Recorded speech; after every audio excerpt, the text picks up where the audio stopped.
This is a Shabbos Yud Gimel. The Gemara was talking about before that there were certain enactments that were made by Beis Shammai, some that they outdone Beis Hillel, some that they did based on consensus. And it was talking about it before also that whether or not there was something left over a night, whether there's poison and whether poison sinks to the bottom or poison is at the top. So the Gemara gives another example of the poison. V'tanikain, we learned similar. Avatiach, a melon, shanikar, that's pierced, so it looks like it was bitten by a snake or some other animal that has venom. And 10 people ate from it. Or yayin that was drink from. And 10 people drank from it. It is prohibited for anyone else to drink it. I say that it probably went to the bottom, and therefore the next person drinks it will probably die. The next person eats the melon will probably die. Now moving on, they said that oil of a nachri is prohibited. Shamnan, right? What about their oil? Mi asar as a shaman. Who's the one who said that the oil was asar? Rabbi Yehuda. Daniel asar as hashemen. He says Daniel is the one who said the shaman is asar. Where we see that in Daniel. V'yosem Daniel aliba asher lo yuzgala v'pas bag amelech u'biyayin mishtav. And Daniel set his heart, and he would not be defiled by the king's bread food, or by his wine, or by his drinks. So what was his drinks? Obviously, it must be that he was drinking olive oil also. Rav Acha, Rav Tanchon Bar Chia b'shem Rav Yechanan says the Amrei lay b'shem Rav Yeshua ben Levi, and there's some that said it was Rav Yeshua ben Levi. Shahaya Eilim Allah Lahar HaMelech. The Jews would ascend into the Har HaMelech. V'nerga Olav, and they would be killed. They weren't allowed to get the oil from the Nachrim, so they would go in Har HaMelech to get their own, and then they'd also be killed because it looks like they're doing their own decrees. They're trying to follow Torah, and therefore they were Mesiras Nefesh for that. But who's the one who eventually said it was mutter to then have the oil of Nachrim? Rabbi Bezdin Hitiru B'Shem. Rabbi and his Bezdin were materit. So the Gemara is going to ask, 1 second. So you have one Bezdin says one thing, one Bezdin says another thing. How do you know who to listen to? And how could one nullify the other? In 3 places, Rabbi Yeshua HaNasi referred to as our teacher, the Gittin, Ubishemin, Ubisandal, with regards to Gittin, and with regards to oil, and regards to a sandal. So the Ikra by Bezdin Sharai, so would have been called this would have been called a permitted bezdin, because once you are matter 3 things, a permitting bezdin.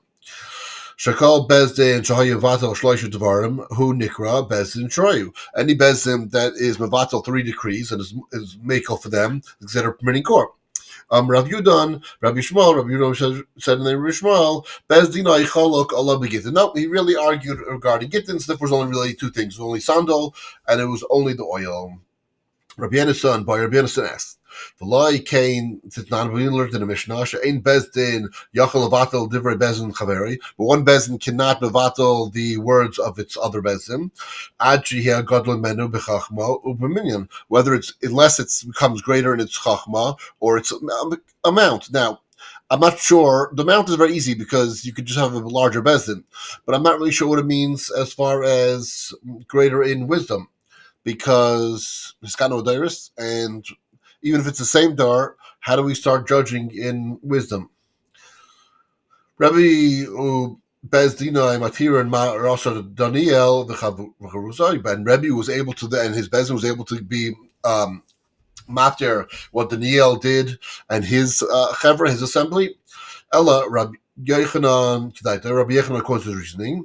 Rabbi Yechanan b'shem Lazar b'Rabbi Tzadok mikubal ani. I have got accepted upon me a tradition. Shekol zera shebezdin geizrin al tzibur. Anything that bezdin acts in a tzibur, v'loi kibul roiv at tzibur leihen, but the majority of the tzibur does not makabel on themselves, they don't accept upon themselves. It's not an enactment, and therefore it could be nullified, because never really was an enactment that was completed, never an enactment that concluded and caught on. So therefore, just being makelet or disbanding it is basically just saying that just like everyone else, the Rav did not warrant makabel, so they were just makabel for everyone else. It never really caught on, never really was a full enactment.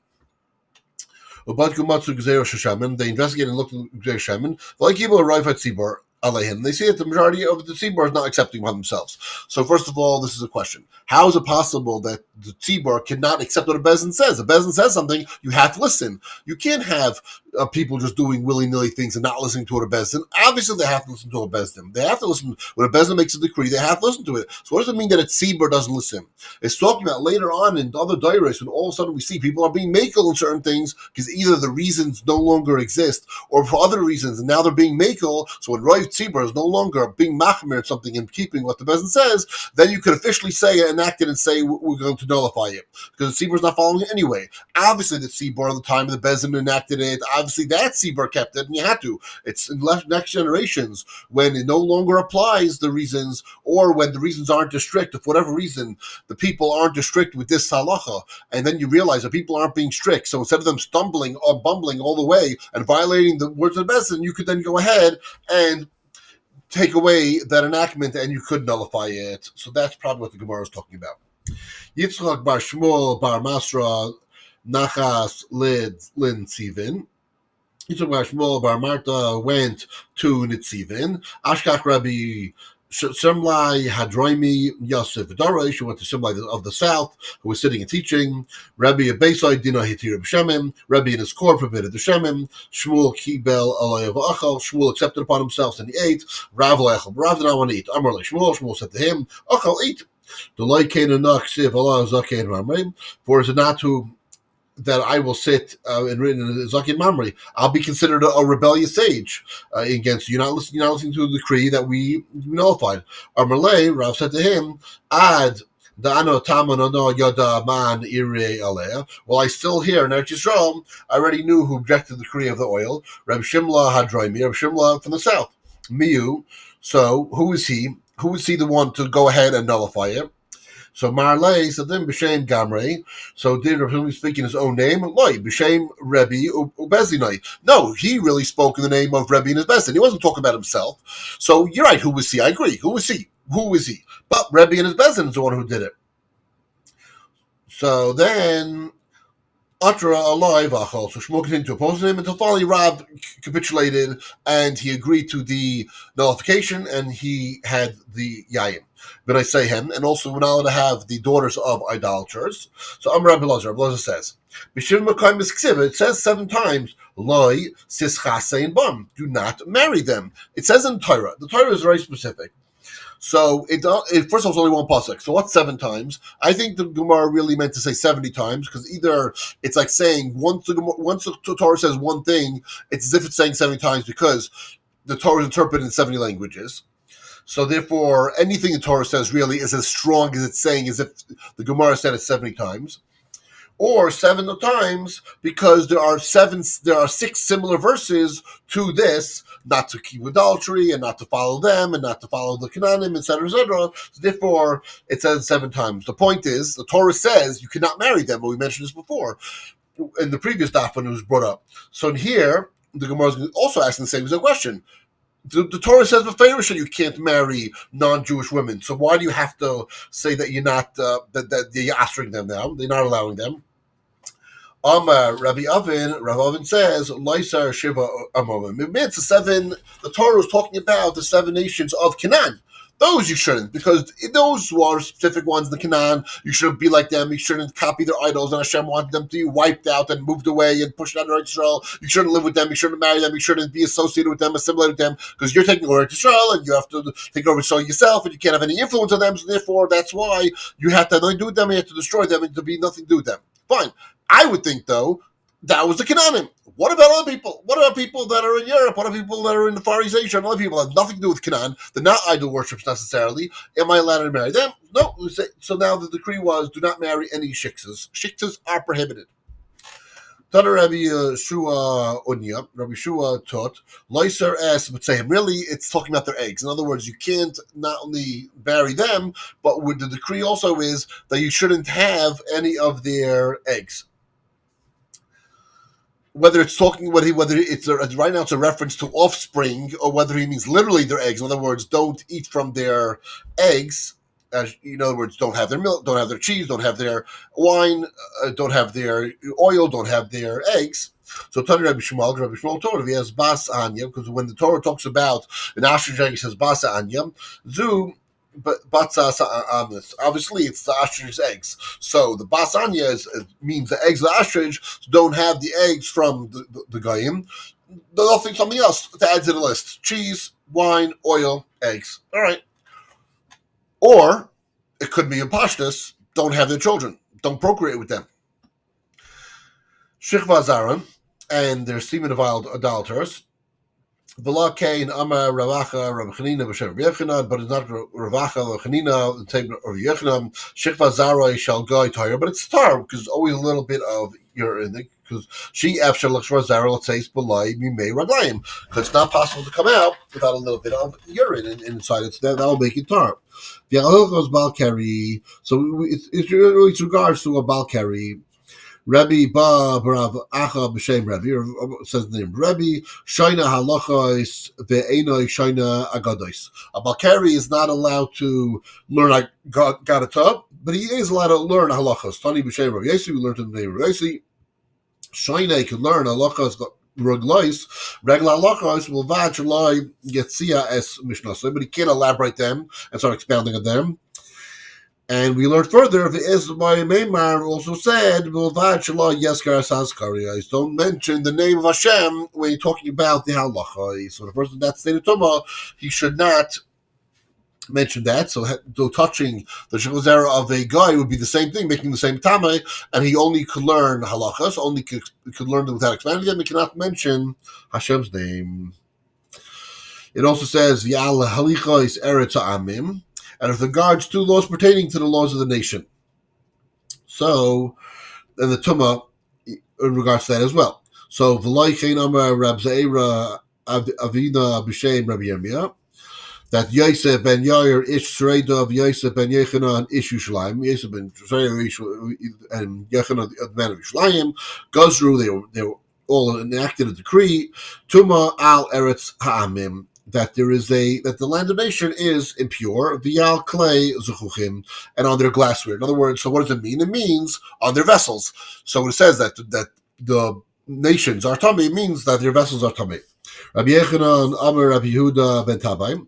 Rabbi Yechanan said Rabbi Yehuda ben Tabai. Rabbi Yosi Amar Rabbi Yehuda ben Tabai v'Shem B'Shetach. It was both Rabbi Yehuda ben Tabai and Shem B'Shetach. Gazru, they enacted Tumah al Clay Matachos. Also on metalware. Hillel v'Shamai Gazru al Taharos, and Hillel and Ayudayim. And Hillel and Shammai then went and made a decree on purifying their hands. So the Gemara is saying these are the people that are later than Shammai, Beis Hillel. So how could they enact a decree that was already done by Shammai, Beis Hillel? So really, they enacted a decree on certain festivals that were not enacted by Hillel and Shammai. But Hillel and Shammai enacted that one is Tumah in his hands, and he has to purify his hands. Rabbi Yosi Brabon B'Shem Rabbi Levi. B'Shem said Rabbi Levi. Kachais halachas biyadan v'shuchai. This is the halacha they originally had, but they forgot it. So therefore, you're right. Shammai and Hillel didn't enact this, but it was forgotten. B'yamdu hashnim v'hasmugim al das rishayim, and the second ones that rose up and conceived what the first ones conceived the same way, and they reenacted it. Lamdecha will teach you shakol davar shmeisim bezdin nafshan love. Any matter which a bezdin is Messias nefesh for soifel eskayim biyada kamoshin nemer Moshe B'Sinai. It's going to come as in Moshe B'Sinai. It's not going to get lost. Eventually, even if it gets forgotten, it will be found. And this accords with the teaching of Rav Mana, because it says in the Torah, this matter, this Torah is not a davar reikum, it's not far from you. The im davar reikhu, if you're going to make it like a far thing, you're not going to really try to go get it. Michem, then from you it's going to be lost. Lamahu, she'ein atem Yigian by, because you're not toil over it. Kihu chayichem, if you make it your life, so emasai chayichem, what does it mean? Your life b'shasha atem yigian by. When you toil over it, you b'ser the bezin the b'ser nefesh over an enactment, it will be always them, and it will stay forever. And if it gets lost, it will get found again. Shmuel says, "Lo yishanu ela b'sayich shmoy naser." They did not teach anything except for these 18 measures of we talked about Shammai Hill. Anything that was at from these 18 measures of Beis Shammai's hill, so then even something small you can nullify it. Chasivain, but they challenged Haray Shivas. But we consider what the law about Shvius. Haray Chutz l'shmoina aser davar. Why? Because it's outside the 18 measures. Rabbi Yonasan makshilai, and Rabbi Yonasan had difficulty with nullifying it. Even though it was a minor thing, it was out to the 18 enactments. Rabbi Yonasan still had very difficult time to nullify its enactment.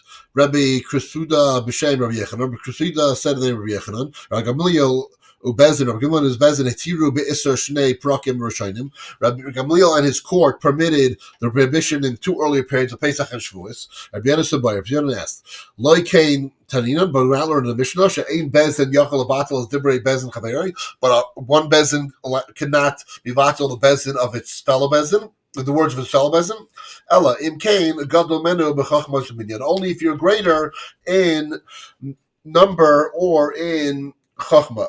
Also, Rav Avun, Rabbi Yehuda b'shem Shmuel. Rav Avun came in the name of Rabbi Shmuel. Lo shanu. They did not teach. Ella chutz shemona aser. Anything outside these 18 enactments. Ha b'sach shemona aser. Afilu gadol ein avatel. Anything that's in them, even if you're greater and even greater number and greater chachma, you still cannot be avatel. Because they sacrifice themselves for this. They were Mesiras Nefesh for this. Amar Ramana says, this is not logical. Rather, it was done with coercion, right? Didn't we say before that Beis Shammai was stopping Beis Hillel from coming in? So it's done through coercion. So it's done through coercion. How could you say there was Mesiras Nefesh? Really, Mesiras Nefesh for Hillel to try to come. But the Beis Shammai, they were the ones who preventing Beis Hillel. So how's it Mesiras Nefesh to them? If anything, it was coercion. And if it's coercion, even these 18 things should be nullified. The next Gemara is going to ask some more questions and then answer this. So the bottom line is, here's the question. The question is, we have a problem with Achrayim nullifying Rishonim. So now, what practice is this? That practice is Tefillin Chalamoid, because there was most of the Rishonim held Tefillin Chalamoid. And the Gemara in Yerushalmi seems clear that Tefillin Chalamoid is a requirement. However, along comes the Zohar and says Tefillin Chalamoid is Usr. How could the Zohar say that Tefillin Chalamoid is Usr? So if you want to say that the Zohar is from Reb Shimon ben Yochai, and he's the one who said it, that's fine. But then how come the Gemara never said it? The Gemara never mentioned. Wouldn't the Gemara mention halacha such as this? Shouldn't the Gemara have mentioned something that say, by the way, it's Usr to put Tefillin on the Chalamoid and resolve a dispute? Elamai, what happened? The Zohar really was publicized in a situation where people were not being putting on tefillin in Spain, and this was during the 11th and 12th centuries. And along comes the Zohar and says you have to put on tefillin, and you have to be very, very careful in putting on tefillin. It gives all these halachas, except for that, of course, during Chalamoid, then it's usher. So again, now we have a question. If the Zohar comes from Rishon Bar Chai, why didn't the Gemara say it? And if the Gemara didn't say it and it was established minhag up until the Zohar was publicized, how could the Zohar come and nullify it? All right, Tzarachian.